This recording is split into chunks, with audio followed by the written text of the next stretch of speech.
Assalamualaikum warahmatullahi wabarakatuh. Alhamdulillahirabbil alamin. Innalillahi wa inna ilaihi rajiun. Bapak Ibu sekalian, ketika pertama kali saya mendapatkan berita bahwa saya harus menerima amanah sebagai salah satu pembantu Bapak Presiden dan Bapak Wakil Presiden di kabinet ini sebagai Menteri Agama, tentu yang saya rasakan adalah kaget. Karena dalam mimpi yang paling liar saya tidak pernah membayangkan menjadi Menteri Agama.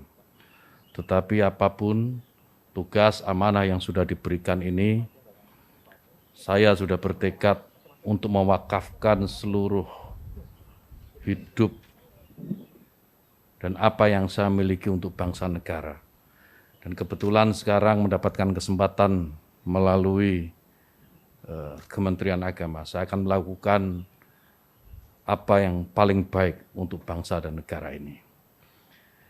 Yang berikutnya yang saya harus sampaikan adalah bahwa setelah nanti resmi menjadi Menteri Agama, yang pertama ingin saya lakukan adalah bagaimana menjadikan agama itu sebagai inspirasi, bukan aspirasi.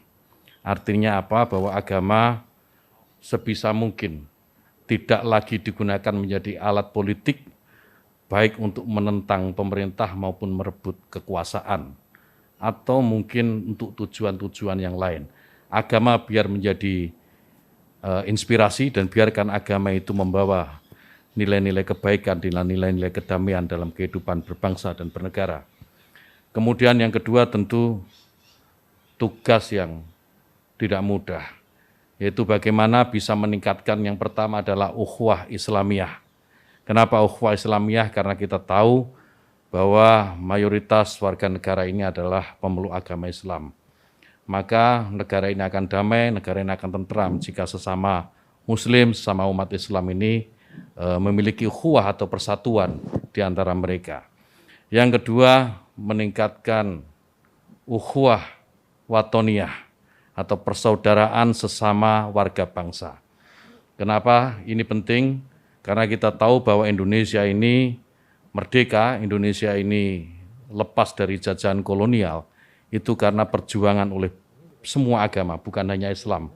Umat Muslim, kaum Kristiani, Hindu, Buddha, Konghucu, dan semua agama yang ada di Indonesia, pada waktu pergolakan kemerdekaan mereka terlibat. Sehingga maka penting ukhuwah watoniyah ini kemudian kita bangkitkan kembali agar tidak ada satu kelompok pun, tidak ada satu agama pun yang mengklaim merasa paling memiliki negara ini. Semua berhak memiliki negara ini.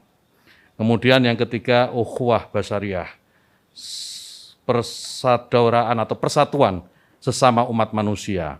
Saya sering mengutip dalam beberapa kesempatan apa yang disampaikan sahabat Nabi, sahabat Ali karamallahu wajhah, bahwa mereka yang tidak saudara dalam iman adalah saudara dalam kemanusiaan. Ini saya kira penting untuk menjadi kesadaran bagi seluruh warga bangsa ini. Jika ini dilakukan, maka saya meyakini ke depan Indonesia ini akan jauh lebih tentram dan pembangunan yang tadi sudah disampaikan oleh beberapa calon menteri tadi, itu akan lebih mudah untuk diwujudkan.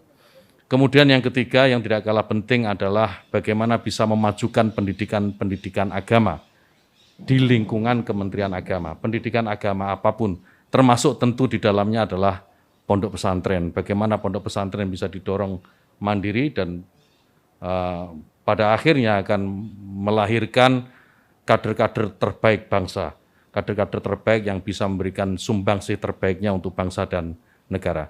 Saya kira demikian. Yang terakhir, mohon doa restu Bapak Ibu sekalian dan seluruh rakyat Indonesia agar amanah ini bisa saya laksanakan dengan sebaik-baiknya, istiqomah dalam kebaikan dan tentu saja membawa kemajuan bagi bangsa dan negara. Allahul muwaffiq ila aqwamit thoriq. Wassalamualaikum warahmatullahi wabarakatuh.